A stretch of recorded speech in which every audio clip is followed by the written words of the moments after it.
오늘 주신 하나님의 말씀은 하박국 1장 1절에서 11절까지의 말씀입니다.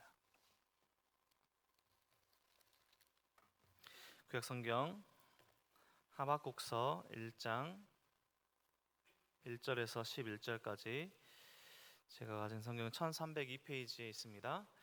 1절부터 11절까지 한 절씩 저와 교독하겠습니다. 교독하시겠습니다. 선지자 하박국이 묵시로 받은 경고라.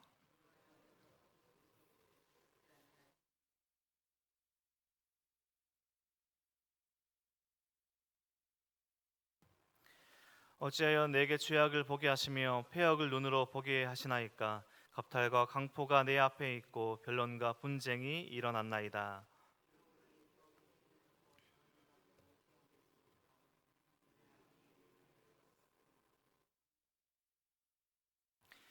여호와께서 이르시되 너희는 여러 나라를 보고 또 보고 놀라고 또 놀랄지어다.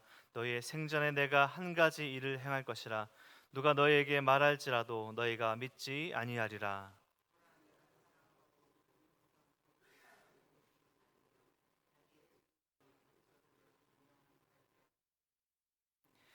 그들은 두렵고 무서우며 당당함과 위엄이 자기들에게서 나오며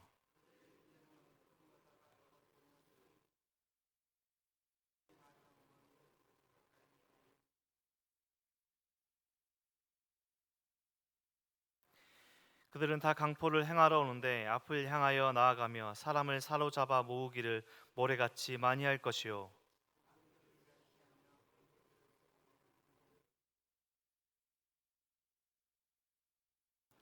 함께 읽겠습니다. 그들은 자기들의 힘을 자기들의 신으로 삼는 자들이라. 이에 바람같이 급히 몰아 지나치게 행하여 범죄하리라. 아멘. 우리가 잘 아는 말씀이 있습니다. 비록 무화과 나무가 무성하지 못하며 포도나무에 열매가 없으며 감람나무에 소출이 없으며 밭에 먹을 것이 없으며 우리의 양이 없으며 외양간에 소가 없을지라도 나는 여호와로 말미암아 즐거하며 나의 구원의 하나님으로 말미암아 기뻐하리로다. 우리가 말씀으로도 또 찬양으로도 우리가 너무나 잘 아는 성경 말씀은 오늘 본문의 저자 하박국 선지자의 고백입니다. 이 땅에 꼭 있어야 주어져야 풍성해야 감사하고 기뻐할 수 있을 것 같은데 그것들이 없을지라도 하나님 한 분만으로 만족하며 하나님으로 말미암아 기뻐할 것이다. 껴안다라는 이름의 뜻을 가진 이 하박국 선지자의 믿음의 고백은 우리의 삶이 또 성도들의 삶이 하나님을 믿는 자의 삶이 어떠해야 하는지 잘 말해주고 있습니다. 우리 성도님들은 어떻게 살고 계십니까? 하나님 한 분만으로 만족하며 하나님 때문에 기뻐하시는 삶을 살아가고 계십니까? 무화과 나무에 또 포도나무에 또 감람나무에 열매가 풍성하면 양과 소가 우리의 외양간에 많으면 나는 그것으로 말미암아 기뻐하겠습니다. 감사하며 더 하나님께 나아가겠습니다. 무화과를, 포도를, 또 올리브를, 양과 소를 풍성히 주십시오. 이렇게 잘못된 방향성을 가지고 기도와 신앙생활을 하고 있진 않으십니까? 우리에게 다른 것이 다 없어도 하나님께서 나를 사랑하시는 것 외에 다른 기쁨을 삼지 않겠습니다. 하나님을 믿는 것 외에 다른 것은 있으면 감사하고 없으면 없는 대로 주어진 것에 만족하며 살겠습니다. 이것이 하박국 선지자가 현실의 답답한 마음에 탄식하며 하나님께 질문하며 시작했지만 결국 자신의 그 질문에 얻은 답, 그의 고백이었습니다. 종교개혁의 불씨가 된 하박국서 2장 4절, 우리가 너무나 잘 아는 말씀이죠. 의인은 그의 믿음으로 말미암아 살리라. 탄식하는 이 하박국 선지자의 두 번째 질문에 답하는 하나님의 응답의 결과였습니다. 오늘의 본문 그리고 하박국서는 우리가 어제까지 묵상했던 시편의 계속되는 말씀과 비슷한 내용과 또 구조인 것 같은 느낌을 받으셨을 것입니다. 시편 13편에서 다윗이 하나님께 어느 때까지니까 라고 탄식하며 하나님께 말씀했던 시편을 기억하실 것입니다. 하나님 어느 때까지입니까? 라고 시편에서 다윗이 부르짖었다면 하박국 선지자도 하나님 어느 때까지입니까? 라고 탄식하며 하나님께 부르짖고 있습니다. 하박국 선지서가 시편과 다른 점이라면 시편은 하나님께 부르짖고 기도하고 또 결과로서 또 찬양하고 또 하나님께 기도로 마무리되었다면 하박국 선지서에서는 이 하박국 선지자가 하나님께 질문하며 탄식하면서 계속해서 그 상태로 남아있지 않고 그 질문에 하나님께서 응답해 주고 계십니다. 하나님께서 두 번의 하박국 선지자의 두 번의 질문에 두 번 질문에 대답하시고 그리고 마지막 3장으로 이 하박국 선지자의 기도로 마무리되는 큰 구조를 가지고 있습니다. 오늘 본문은 하박국 선지자의 첫 번째 질문과 그 질문에 답하시는 첫 번째 하나님의 응답하는 말씀입니다. 오늘 우리가 함께 읽은 첫 번째 질문을 요약해 보자면 하나님 왜 이스라엘의 불의에 침묵하고 계십니까? 왜 하나님 남유다의 폭력과 불의가 가득한 상황에 가만히 계십니까? 이 고통 중에 하나님 어디 계십니까? 라고 하박국 선지자가 탄식하며 질문하고 있습니다. 하나님의 백성들이 살고 있는 것이죠. 남유다, 성전이 있는 이스라엘의 남유다. 하나님의 거룩한 말씀과 찬양이 맑은 샘물처럼 흘러넘쳐서 주변 나라들을 살게 할 하나님의 백성이라 칭함받는 사람들이 살고 있는 그곳, 남유다는 더 이상 맑은 샘물이 넘치는 곳이 아니라 악취나고 더러운 물이 고이 있는 도덕적으로 하수구가 되어버린 땅이 되어버렸습니다.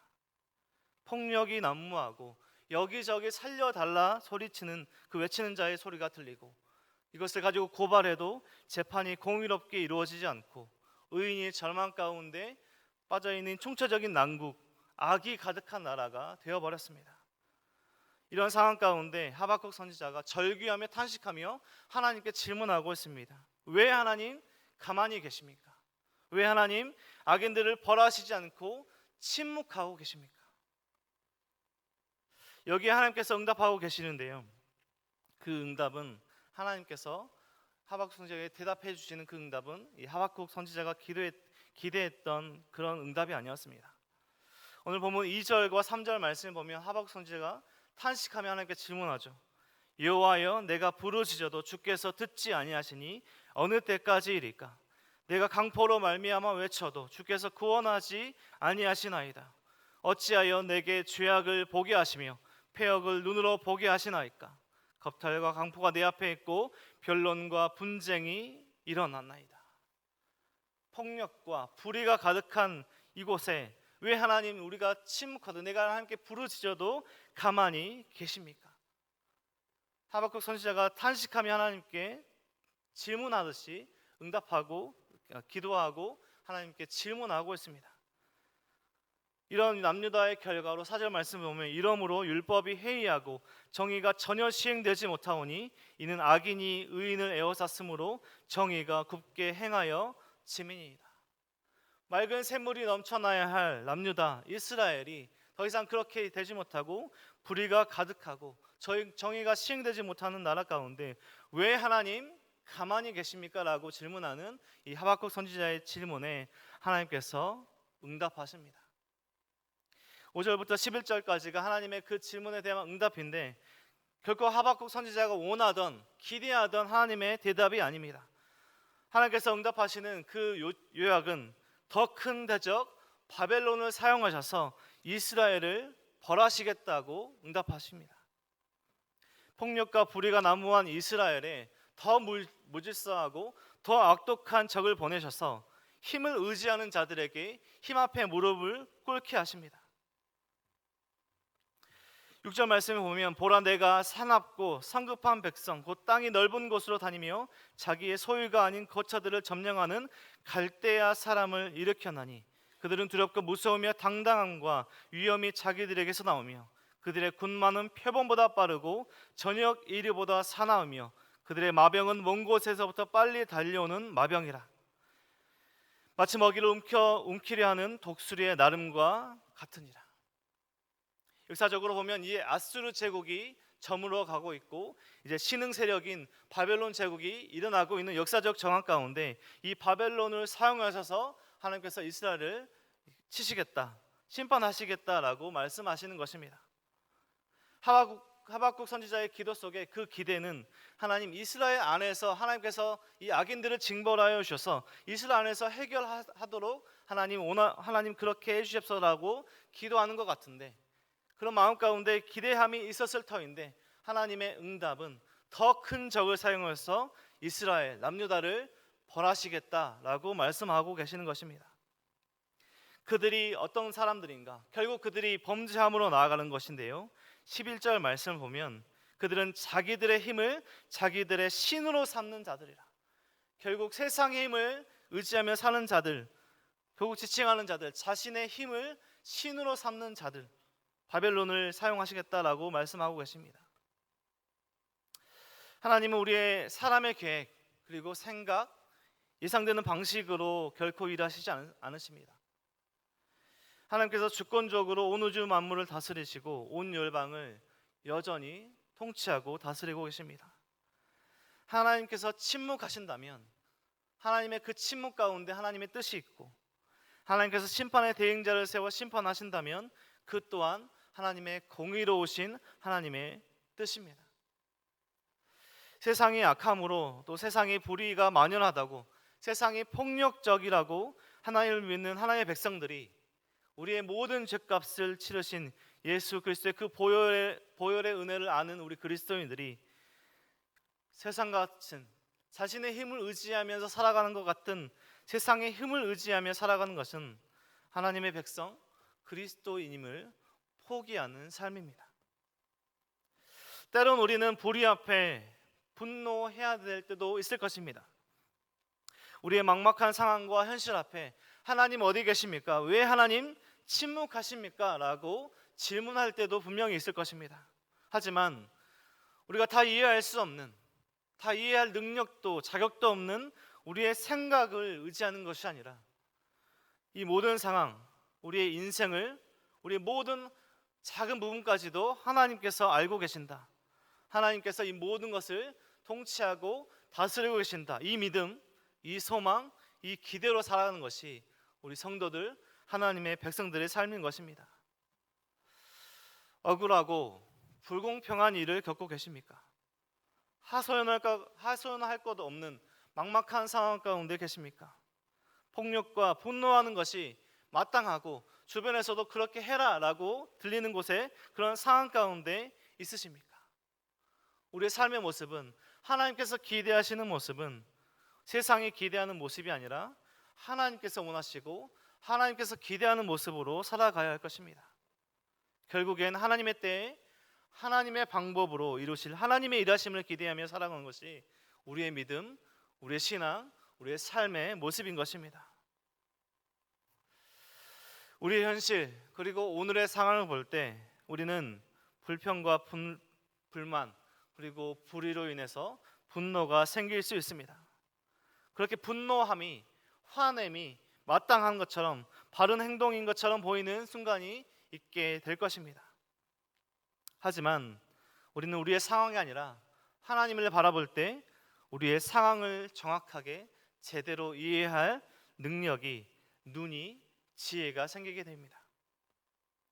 우리가 하나님을 바라볼 때 우리의 상황에 매몰되지 않고 그 상황을, 그 쉽지 않은 상황을 지혜롭게 지나가며 마땅히 그 상황 가운데 해야 할 행동을, 마땅히 있어야 할 그 자리를 지킬 힘을 얻으며 위로받아야 할 것 같은 상황에서 남을 위로하며 분노에도 충분히 이해하고 충분할 상황 가운데서도 또 불평해야 될 것 같은 상황 가운데서도 불평하지 않고 감사하는 삶을 살아가는 것입니다. 우리는 이 모든 것을 알고 계시는, 우리의 모든 인생 가운데 작은 것까지도 다 알고 계시는 하나님을 믿는 자들이기 때문입니다. 우주 만물을 지으신 하나님께서 우리 인간의 이해로, 한계로 다 이해할 수 없는 우주보다 더 크신 하나님께서 작은 지구와도 비교해봐도 너무나 비교할 수 없는 더 작은 우리 한 사람을, 우리 한 분 한 분의 성도님들을 우주보다 더 크고 소중하고 중요하게 생각하시며 돌보고 계십니다. 이 사실을 믿으며 의지하는 사람들은 결국에는 하박국 선지자처럼 결국에는 고백할 것입니다. 비록 무화과 나무가 무성하지 못하며 포도나무에 열매가 없으며 감람나무에 소출이 없으며 밭에 먹을 것이 없으며 우리의 양이 없으며 외양간에 소가 없을지라도 나는 여호와로 말미암아 즐거워하며 나의 구원의 하나님으로 말미암아 기뻐하리로다. 우리 상황 가운데 쉽지 않은 상황에 직면하시는 우리 성도님들도 계실 것입니다. 막막한 상황 가운데 하소연할 것 없는 상황에 직면해 계시는 우리 성도님도 계실 것입니다. 하지만 세상이 기대하는 모습으로 사는 것이 아니라 오늘도 하나님으로 인해 기뻐하는 하루, 하나님께서 기뻐하시는 하루,